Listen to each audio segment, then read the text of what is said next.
Good morning. I have some beautiful coffee right over here. And it's amazing, even though I drank last night like a beautiful porcupine, I am feeling absolutely great just because there was no social media involved. So I can emote, I can talk, I can be more energetic. Exactly what I wanted from myself like 3 weeks ago when I decided like this can't be it. I don't have any energy. And now I do. It's like, even if I drink, I get a lot of energy in the morning. I can emote, I can talk.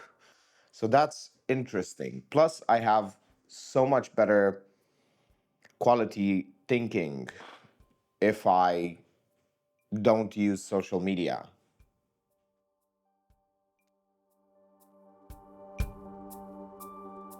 I think I just found my new superpower,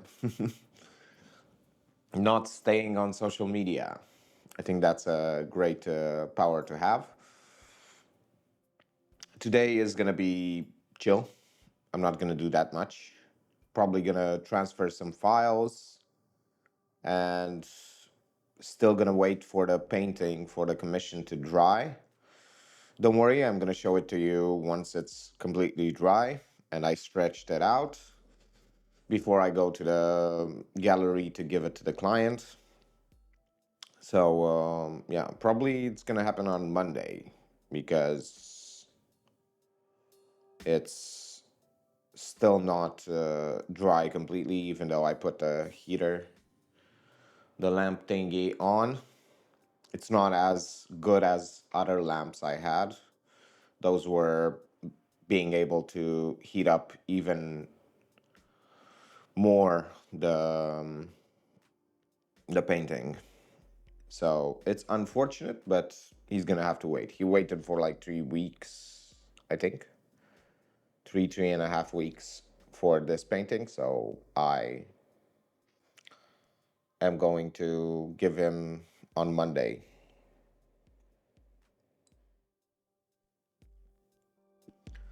It's crazy nice to be able to feel great and not have this pressure on my head, on my skull.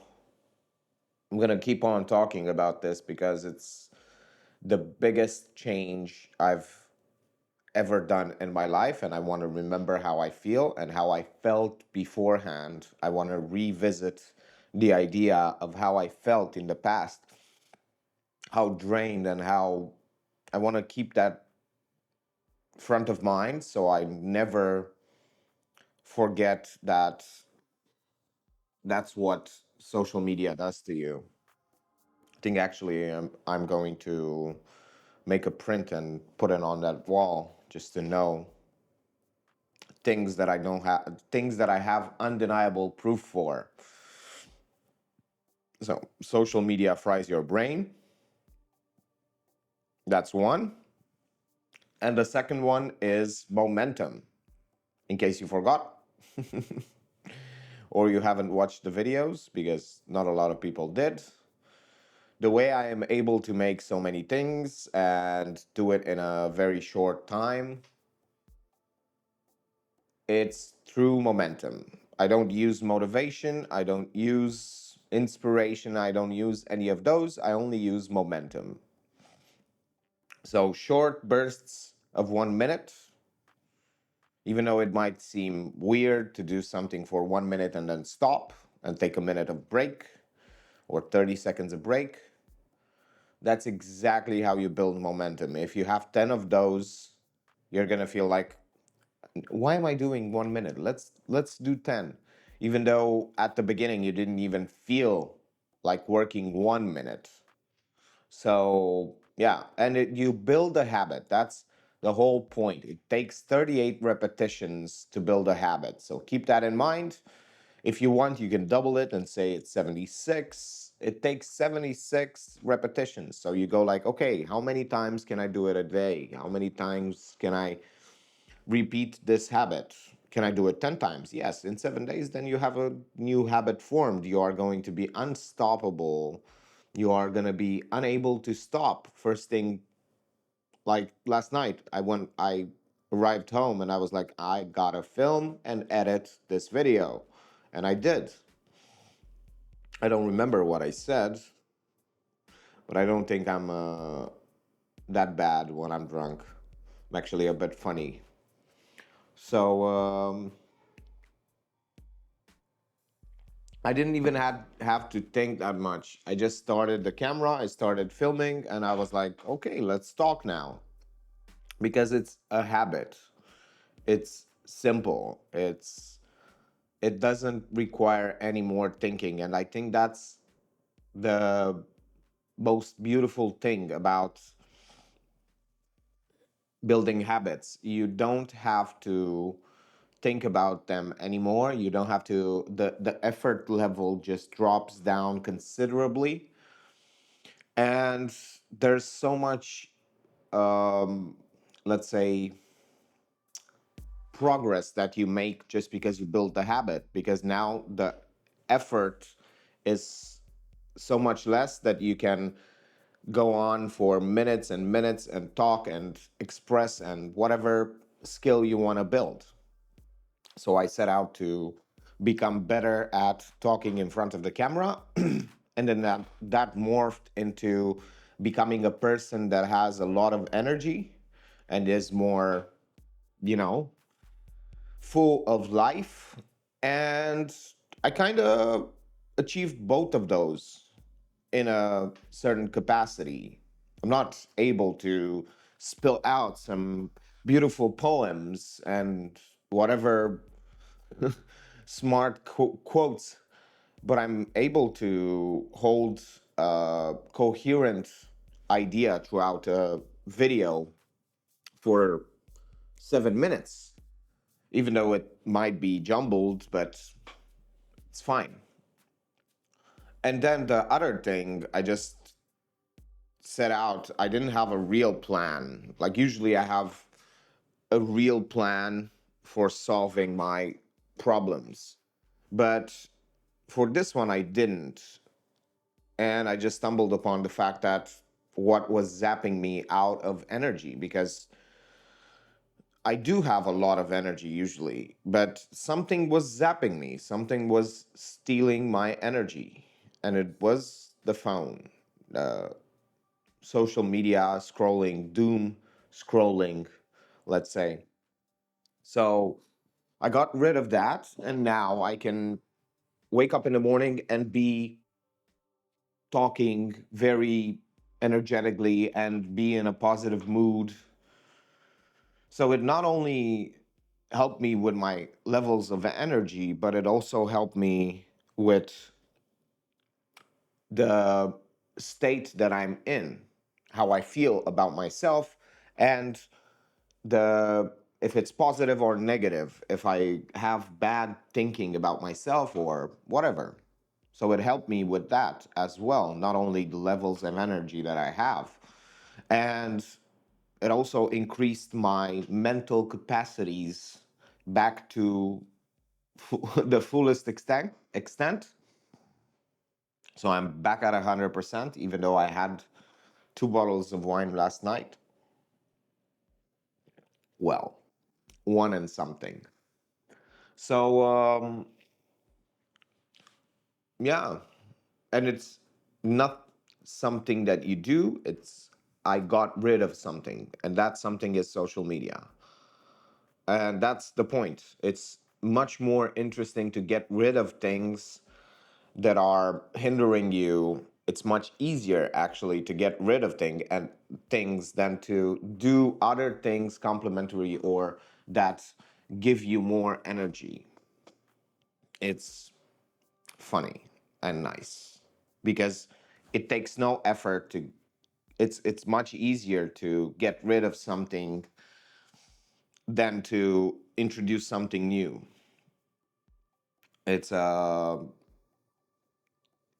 it's just easier. It's just nicer to realize that, oh, I just have to throw this away and it's going to be fine. My life will change. And I never even thought that something could have such a high impact, because I was actually talking about levels of energy and how to get more energy and how to, and I was thinking that I was talking in front of the camera and saying that if I find the solution for this, that would be crazy amazing. And I didn't even really, I just stumbled upon the solution. I didn't really think about it that much. I didn't, I wanted to, I started doing things that, other things that are might have contributed, but they didn't. I was zapped until I stopped. So even though I was doing sports, I was kind of running almost every day backwards, especially when it didn't rain. I drank some spicy teas. I did some sports inside the house as well. I stayed in the sun as long as it was out that day, not like today. And yeah, I did meditation for more than 1 hour a day for 2 months, 2 months and 6 days to be more precise. And it just worked a bit, but it didn't get me the results that I had by just going off of social media. And I think I was having a lot more energy when I did the 2 hours a day meditation challenge for a month, because I just didn't have enough time to really, because I was also making a lot of courses. So I didn't have time to spend on social media. So that's why I was really feeling more and more energetic. But I think that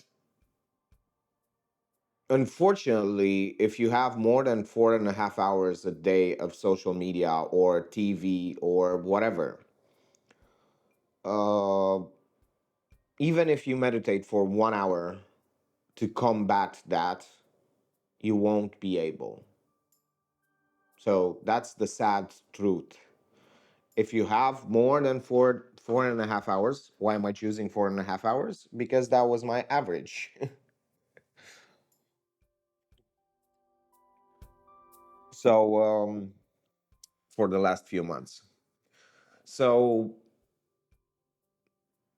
if you have more than that, it's it doesn't really matter what you do. It's going to be very, very difficult to be at your fullest, have your mind at the fullest when you are bombarding it with so much information. Because 4.5 hours, let's say, of let's say it's just 3 hours of YouTube, not 4.5 hours. You do a movie and 3 hours of YouTube. Let's say the movie is not that, it doesn't bombard you that much with information, but YouTube is 3 hours of just listening to so many things and ideas, and it's not only one topic. It's going to be a lot of topics, and it's going to be reels, and it's going to be like content that doesn't, that's like very emotionally affected, as in like news or whatever. And you think you're getting entertained, but you are actually getting drained. I think it's not entertainment, it's drainment. Yeah. It just zaps you of energy. And once you go off of it, you just realize how much it was taking. Because it's not only taking 4 hours a day, it's taking more than that, because you don't have the well, at least I don't have, but I just didn't have the mental capacities to be at 100% the whole day, and that's the worst. Another day has passed. I didn't do much today. I only stretched some canvases and a commission painting. I should have shown it to you, so I'm going to do that tomorrow, actually. Because tomorrow morning I have to film this another video, another diary, and I've been feeling very, very good lately since I don't consume any social media. I've also started to do things around the house, which is nice. I'm making lemon syrup right now, just because I had 5 lemons and I don't really use them that much, but I buy them in a bundle of fruits for a discount price. So sometimes I get lemons. So you gotta do what you gotta do. I'm gonna make some lemon syrup out of them so they don't go to waste. And it's gonna be nice. I cannot wait until tomorrow to taste it and see how it is. I'm gonna boil it with sugar until it makes a very thick, a very thick substance, a very thick syrup. And I also had some very big chunks of sugar, rock sugar, that I couldn't use. So I used it for the syrup. That's a great way to make use of two things that I don't really enjoy, but put together and with a little bit of boiling, well, a lot of boiling, it's gonna be quite nice to enjoy them in that fashion. I'm gonna have to strain the lemony parts later, so that's gonna be fun. And then I'm going to put it in my tea. So it's gonna be nice cold brew tea with lemon syrup. I have some cold brew tea right over here. If you haven't had any cold brew tea before, it's very simple to make. It just takes a long time. You have to put it for at least 4 hours. You fill a bottle up with water, and then you put the one single, how is it called, tea bag inside of it for at least 4 hours. I tend to do it overnight. This one wasn't done overnight, but yeah. And if you get, it's better because the tea doesn't over infuse. It can literally not get bitter. And you can also store it for longer. It doesn't get bad. Usually, if you boil it, you have to drink it quite fast. And it's a very good and nice summer drink. It's much better than buying sodas. So I was getting a bit frustrated with the fact that I was buying too many sodas like this. And I was like, why don't I make cold brew tea like I used to? And I started doing it. And now I'm enjoying the fruits of my patience. And tomorrow it's going to also be sweet and a bit bitter, or how is it called? The lemon taste, lemony. It's going to be lemony and sugary. So that's going to be fun. And yeah, I need to edit 3 videos, post 3 of them, and then go to sleep because tomorrow I have to wake up a bit earlier. I have a studio session. I have to film someone, 2 people singing, and that's going to be a lot of fun. Thank you for watching and see you tomorrow.